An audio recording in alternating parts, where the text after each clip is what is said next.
여호수아 16장.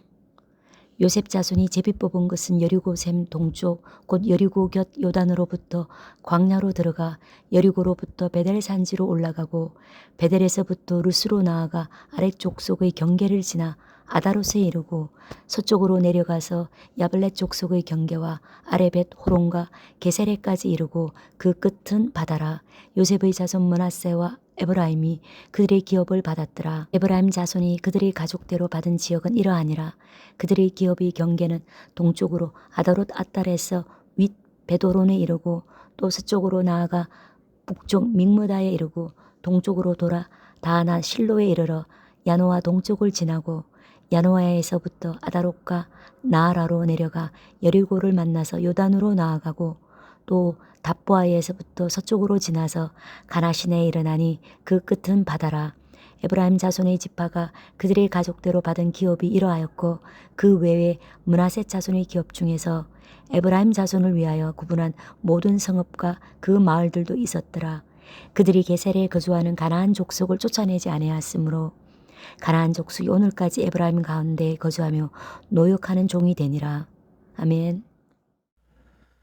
사랑하는 교우 여러분, 구독자 여러분, 말씀을 통한 은혜로 시작하는 한 주간, 그리고 오늘 우리 주님께서 여러분과 함께 하심을 느끼면서 힘차게 하루를 시작하시길 바랍니다. 지난 시간에 이어 각 지파마다 가나안 땅을 분배하는 이야기가 이어지고 있는데요. 오늘 말씀에 보면 요셉 자손도 유다 지파처럼 기업 분배에서 큰 축복을 받게 됨을 볼 수 있습니다. 요셉 자손도 그 땅을 분배하는 과정에서 큰 축복을 받게 된 것은 지난 시간에 말씀드린 바와 같이 그들이 똑똑하고 잘나서가 아니라 모든 것이 약속에 근거하고 있다는 것입니다. 특히 요셉 자손이 다른 지파들보다 큰 축복을 받았던 것은 그들의 조상인 요셉이 가족들을 오랜 기근의 어려움에서 구원하였던 그 공로를 하나님께 인정받아 야곱으로부터 장자가 아님에도 장자의 축복을 받았기 때문입니다. 그것도 그럴 것이 요셉 자손의 지파는 하나가 아니라 몇입니까? 둘이나 됩니다. 요셉의 아들이 에브라임이고 또 하나는 므낫세잖아요. 그래서 에브라임 지파 그리고 므낫세 지파, 즉 요셉 지파는 다른 형제들보다 2배를 받았다는 이야기입니다. 이렇게 다른 형제들의 2배의 몫을 주었던 야곱의 유언이 요셉에게 그대로 성취되었습니다. 자, 그렇다고 하면 오늘 여호수아 16장을 통해 주시는 말씀 가운데 우리에게 주시는 교훈이 무엇인지 함께 살펴보면서 그 은혜를 나누도록 하겠습니다. 첫 번째, 성도들의 선한 공적은 결코 헛되지 않는다. 오늘 본문을 보면 요셉 자손들은 2 지파의 분깃을 차지합니다. 므낫세 반지파가 요단강 동편, 또 므낫세 반지파, 반절은 요단 서편, 그리고 에브라임 지파, 이렇게 다 합치면 요셉 지파는 다른 지파, 다른 자손과는 비교할 수 없을 만큼 광활하고 엄청난 넓이의 땅을 기업으로 할당받은 거예요. 그리고 그 받은 땅이 그 므낫세 지파 같은 경우는 목초지, 요단강변을 중심으로 굉장히 풍요롭고 비옥한 땅을 받았단 말이죠. 한마디로 요셉 자손들이 받은 땅만으로만 보면 큰 특권처럼 보였어요. 하지만 그들이 받은 땅이 어떤 특혜나 비리로 얻어진 겁니까? 아니지요. 땅 분배 어떻게 했습니까? 제비 뽑기로 했어요. 이 제비 뽑기라고 하는 것은 공정하게 모든 상황이 그렇게 진행이 되었다 이 뜻이잖아요. 그럼에도 요셉 지파는 다른 지파들보다 훨씬 더 큰 축복을 받게 된 겁니다. 이렇게 축복을 받게 되었던 것은 야곱의 축복에 따른 것이었는데 궁극적으로 하나님께서 주시마 약속해 주셨던 그 약속의 말씀대로 축복을 받은 것입니다. 그런데 요셉을 향한 야곱의 축복의 내용을 보면 요셉 자손들이 큰 복을 받았던 이유가 명확하게 나와요. 창세기 48장 15절에서 16절 한번 보겠습니다. 그가 요셉을 위하여 축복하여 이르되 내 조부 아브라함과 아버지 이삭이 섬기던 하나님, 나의 출생으로부터 지금까지 나를 기르신 하나님, 나를 모든 환난에서 건지신 여호와의 사자께서 이 아이들에게 복을 주시오며, 이런 말씀이 나오죠. 즉 그들의 선조인 요셉이, 그러니까 에브라임 지파, 므낫세 지파의 할아버지가 요셉이잖아. 요셉 지파니까. 그 선조인 요셉이 쌓아놓은 공적 때문에 너희들이 이러한 축복을 받았다라고 말씀하신 것입니다. 그렇습니다. 요셉이 애굽의 총리로 있을 때 가나안에 살던 아버지와 형제들이 극심한 흉년, 그 기근을 만나는데 그 기근으로 생사의 갈림길에 있을 때 자신을 버린 형제들과 가족들을 그 기근에서 구해 주지 않습니까? 요셉이 애굽의 총리로 있을 때. 그런데 그때 구원해 내었던 요셉의 공로가 없어지지 않고 그 공로로 인하여 후손들로 하여금 하나님으로부터 놀라운 축복을 받게 되었다, 이렇게 말씀해 주신 겁니다. 그렇습니다.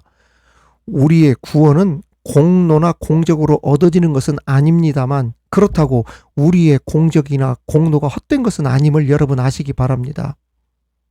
우리가 쌓는 선, 착한 일, 공로, 공적, 남을 돕고 섬기고 나누고 베풀고, 이러한 것들은 훗날 무엇으로 돌아오느냐? 상급이 되어서 우리에게, 또 우리 후대들, 자녀들, 자손들에게 천배 만배가 되어 돌아오는 거예요.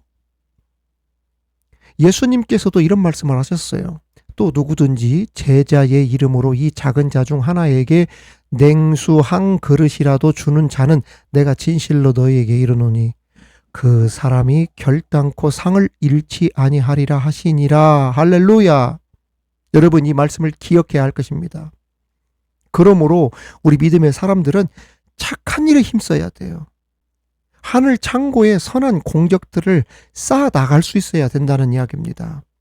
그러면 우리의 선한 공로, 공적을 하나님께서 기억하셔서 그에 합당한 축복을 우리 세대에도 부어주실 수 있지만 먼 훗날 우리 자녀들에게, 우리 자손들에게 부어주실 줄 믿습니다.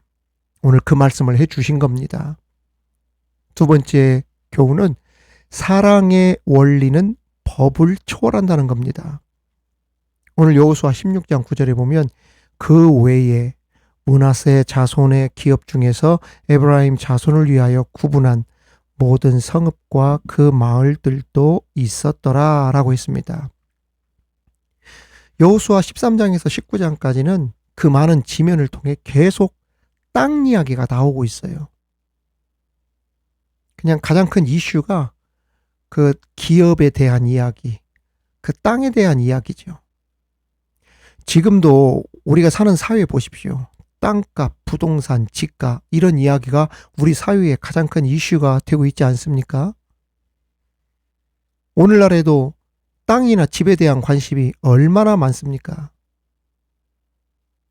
성경에서도 계속 땅 이야기가 나오는 것은 그만큼 12지파에게 분배되는 땅 문제가 그냥 단순한 땅 문제가 아니라 먹고 사는 생존과 직결되는 문제였기 때문에 계속해서 땅 이야기가 나오는 거예요.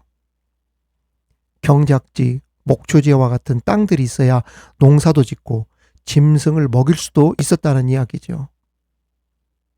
다시 말해 땅은 모든 사람들에게 생계 수단이자 삶의 터전이었다는 말씀입니다. 그래서 굉장히 중요한 문제가 이 땅 문제였어요. 제가 앞서서 말씀드렸지만은 부동산에 대해서 요즘 얼마나 사람들이 민감합니까? 이번에 그 투표할 때 한번 보십시오. 선거할 때 보십시오. 한강 벨트 끼고 있었던 구들은 서울시장 선거에서 오시장을 많이 밀었다 하지 않습니까? 여러분, 오시장이 막 이뻐서 잘해서입니까? 선거 전에 서울시에서 얼마나 많은 문제가 터졌어요. 고가도로, 무너졌죠. 지하철 공사할 때 철근 많이 빼먹어가지고 그 문제도 수면율이 얼마나 크게 그 부각이 되고 얼마나 그 이슈가 되고 그랬습니까? 거기다 세운상가 그 종묘 그 앞에 재건축하는 문제며 광장에 있는 그 밭드러총 그것도 지금 막 밀어붙여가지고 부실공사도 있고 과연 거기에 그것을 세우는 것이 맞느냐 안 맞느냐 정서적으로도 얼마나 많은 논란거리가 있었는데요. 그런데도 왜 오시장을 밀었을까요? 부동산 문제에 대해 민감할 수밖에 없는 현실 문제가 크게 작용했기 때문에 그러는 겁니다. 그만큼 요즘도 그러한 일에 대해서 민감하다는 거예요. 그러니 하물며 예전엔 얼마나 더 민감했겠습니까? 생존 문제와 직결되었던 문제였거든요. 그래서 땅 뺏기면 죽는 거나 다름없었기 때문에 무슨 전쟁이 많았다. 영토 전쟁이 굉장히 많았어요. 땅 문제 때문에 부딪히면 무엇도 불사했다. 전쟁도 불사했던 겁니다. 예전에는. 그만큼 대단히 중요한 문제가 땅 문제였고 특히 기업 분배해서 주인이 결정된 다음에는 어느 누구도 그 땅에 대해서만큼은 함부로 이야기하거나 손을 댈 수가 없었어요. 다른 법들은 유도리가 있을지 몰라도 땅 분배에 대해서 결정 난 다음에는 그게 가장 큰 무서운 법이 되었단 말입니다. 그런데 그렇게 애지중지하고 목숨과 생존권이 걸려있는 그 땅을 므낫세 자손이 오늘 말씀해 보니까 에브라임 자손에게 나누어 주었다고 한 겁니다. 므낫세 자손이 자기 기업 중에서 땅에서 특별히 에브라임 자손을 위하여 성읍과 마을까지 준비해서 그들을 위해서 내놓았다는 이야기입니다. 이거 쉬운 게 아니에요. 지금도 그렇지만은 과거에는 더더욱 이거 내놓기가 쉽지 않았단 말입니다. 특히 앞서 말씀드린 것처럼 당시 법은 분배받았다 하면 그 땅을 주지 않아도 되었습니다. 이미 확정된 것이기 때문에 법대로 하면 주지 않아도 되는 땅들이었어요. 내가 주장하면 꼼짝 못하게 그 땅을 가져올 수도 없었어요. 그런데도 므낫세는 법 규범을 초월한 사랑으로 에브라임 지파를 위해서 기꺼이 자기가 받은 땅, 기업을 나누어 주었습니다. 그렇습니다. 형제를 위해 내 것을 나누어 주어야 할 법적인 의무를 가지고 있지는 않았지만 형제를 사랑하는 마음을 가지고 있었기에 즐거운 마음으로 내 것을 형제와 다른 사람과 나누어 줄 수 있었던 것입니다. 이러한 므낫세 지파의 사람들의 행동은 멋지고 아름답기 그지없는 그러한 행동이죠. 이처럼 므낫세뿐 아니라 이스라엘 지파들이 12개나 되었지만 끼리끼리 자기 식구만 챙기고 내 가족만 절실하고 내 것만 소중하다고 하는 이기적인 마음 없이 모두 다 같이 한 마음 한 뜻 내 형제 가족이라는 철저한 모습이 그들 속에 있었던 거예요.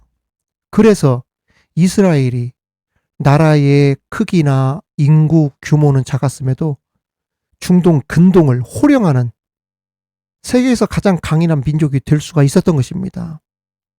오늘날 성도에게 요구되는 것이 바로 이러한 사랑의 실천, 사랑의 원리를 가지고 살아가는 거예요. 다른 그 무엇보다도 이 사랑의 원리를 우선으로 두고 살아가는 그러한 사람이 되어야 된다는 이야기입니다.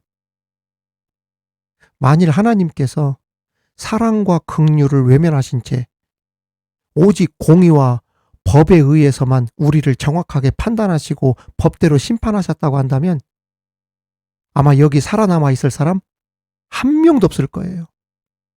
어느 누구도 자유로울 수 없을 것입니다. 하지만 하나님의 크고 인자하심과 그 죄인을 사랑하시고 용납해 주신 그 사랑과 오래 참으심이 있으셨기에 오늘 우리가 소망 가운데서도 멀쩡히 은혜 가운데 살고 있는 것 아니겠습니까? 제가 목회할 때 보니까 그 세상의 법 있지 않습니까? 뭐 민법, 뭐 형법, 그러한 법을 초월하는 법이 있습니다.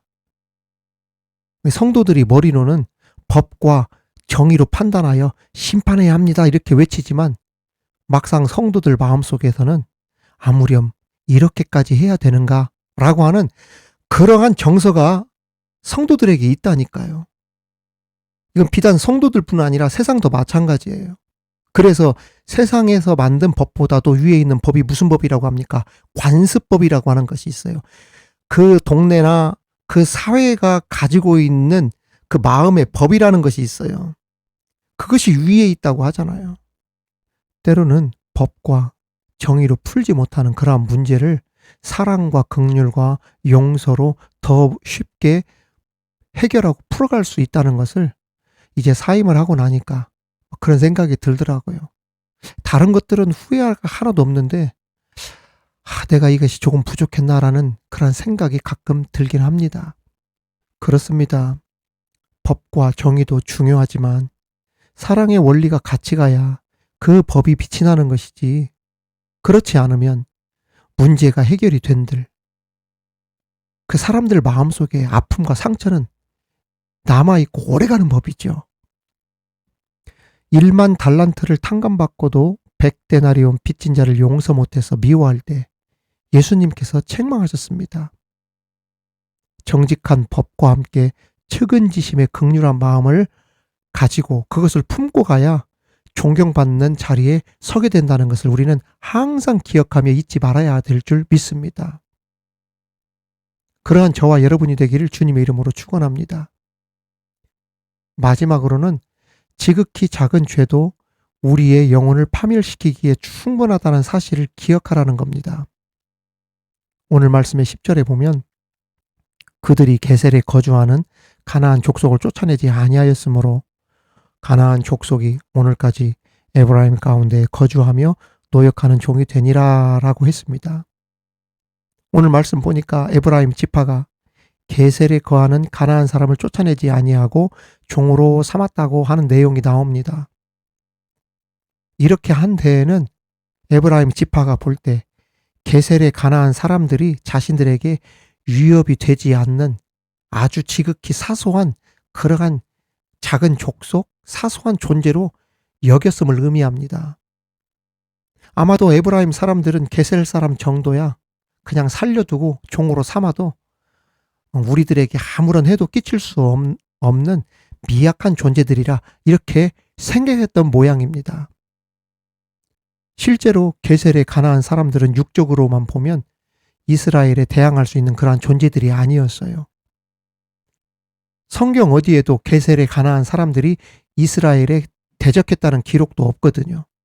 그러나 문제는 이렇게 가만히 놔두고 괜찮겠다, 사소한 문제로 여겼던 이 일이 이스라엘 사람들에게 파고들어서 결국 이스라엘을 타락하게 만들고 이스라엘로 하여금 하나님의 진노의 심판을 받아 멸망에 이르게 하였다는 것이죠.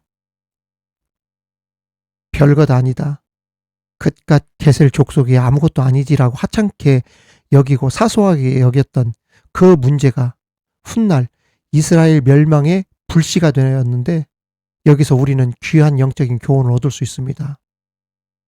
아무리 작고 사소한 것이라도 죄는 우리의 영혼을 멸망시키기에 충분하다는 것이죠. 마치 지극히 작은 그 미량으로도 수십만 명, 수백만 명이 동시에 투약할 수 있는 청산가리나 마약 같을 수 있다, 이 뜻입니다. 많은 사람들이 살인과 같은 죄에 대해서는 두렵게 생각하면서도 거짓말과 같은 죄에 대해서는 아무렇지도 않듯이 대수롭지 않게 두렵게 생각하지 않고 쉽게 넘어가는 경우들이 많습니다. 그런데 그게 아니라는 거예요. 여러분, 한 주간도 나를 무너뜨리는 작고 사소한 죄로부터 멀리하고 여러분들이 행하는 크고 작은 착한 일들, 돕고 섬기는 일들이 아무것도 아닌 듯 보여도 훗날 여러분에게 큰 복을 가져다 준다는 사실을 믿고 오늘도 여러분을 만나는 누구에게나 친절하고 섬기며 도와주며 살아갈 수 있는 저와 여러분이 되기를 바랍니다. 여러분, 감동이 큰 데서 오는 게 아닙니다. 작은 데서 와요. 큰 문제가 작은 죄에서 시작하는 것처럼 큰 감동도 작은 거에서 시작되는 거예요. 어느 급식소에서, 학교에서 근무하시는 분의 짧은 간증이 저에게 큰 울림이 된 적이 있습니다. 매일 기계적으로 학교 식당에서 배식하는 곳에서 학생들이 그 매일매일 쏟아져 들어오잖아요. 막 수백 명씩. 그래도 학생 하나하나에게 친절한 웃음으로 맛있게 먹어 인사를 이렇게 하는데, 어느 날 정말 그 일이 지치고 힘든 가운데에서도 웃음을 잃지 않고 아이들에게 하나하나 인사를 하는데, 세상에 그 밥을 받아가는 초등학교 이제 1학년, 2학년 정도밖에 되지 않은 어린아이가 맛있게 먹어 했더니, 감사합니다. 정말 애 많이 쓰셔요. 수고하세요. 아, 세상에 이러더라는 거예요.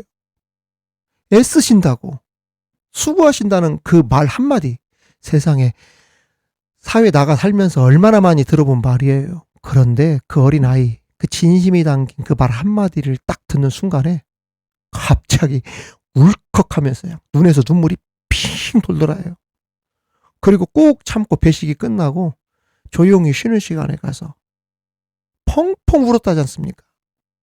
여러분, 감동이요, 작은 말 한마디에서도 큰 감동을 줄 수 있어요. 그런 감동은 돈을 주고 살 수가 있는 감동들이 아닙니다. 어디서 그런 감동을 살 수 있겠어요? 여러분, 작고 사소한 죄는 멀리 하되 작고 사소한 어떠한 일이든지 문하세 지파처럼 법을 초월하는 사랑의 원리를 가지고 친근하고 친밀하고 서로 아껴주고 사랑하는 말 많이 하고, 그래서 오늘 또 사랑해, 오늘 애쓰셔요, 수고하십니다. 여러분들은 이제 미드바르 들어오시면 아멘 이런 말씀 한마디라도 올려도 얼마나 큰 위로가 되고 힘이 되고, 내가 열심히 말씀을 준비해야지, 저도 그러는데 말이지요. 오늘 그러한 행복으로 쌓아가면서 주님의 기적을 체험하는 저와 여러분 다 되시기를 우리 주님의 이름으로 축원합니다. 축원합니다. 하나님 아버지, 감사합니다. 주님, 우리 성도들이 행하는 선한 공로나 공적은 결코 헛되지 않고 우리에게 돌아온다, 우리 자녀들에게 돌아온다는 사실을 기억하여 하나님, 작은 자 중에 하나에게 냉수 한 그릇이라도 준다는 마음으로 오늘 하루도 열심히 주님의 사랑을 베풀며 사는 우리들 되게 하여 주옵소서. 법을 초월하는 사랑의 원리를 가지고 살아가는 우리들 되게 하여 주옵소서. 지극히 작은 죄라도 사소하게 생각지 말고 멀리하는 우리들 되게 하여 주시되, 큰 감동, 눈물의 감동은 작고 사소한 우리들의 그 말 한마디에서부터 시작된다는 거. 누구를 만나든지 친절하게 하시고 사랑의 말 하게 하여 주옵시고, 서로 관용을 베풀면서 살아가는, 우리 있는 자리에서 주님의 기적을 날마다 체험하며 살아가는 우리들 되게 하여 주옵소서. 감사드리며 예수님 이름으로 기도하옵나이다. 아멘.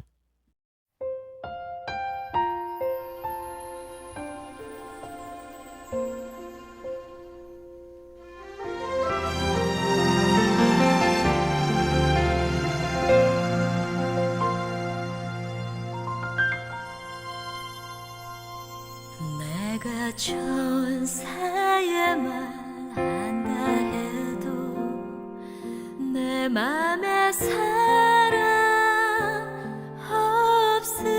없으면 내가 참 지식과 믿음 있어도 아무 소용 없으니, 산으로 옮길 믿음 있어도 나 있는 모든 것 줄지라도 나 자신 낮추어도 아무 소용없네,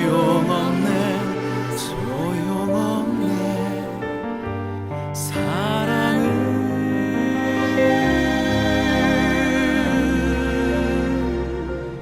영원하네.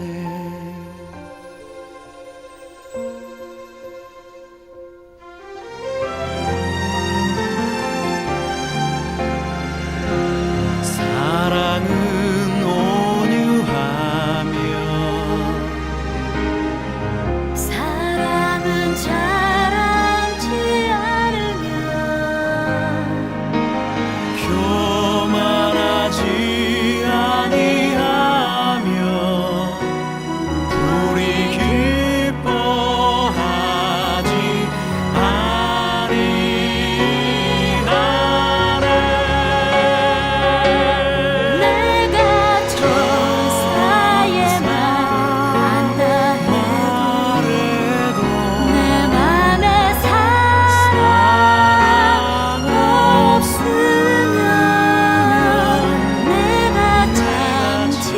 지식과 믿음 있어도 아무 소용 없으니 산으로 옮길 믿음이 있어도 나 있는 모든 것 줄지라도 나 자신 다 주어도 아무 소용없네 소용없네 사랑은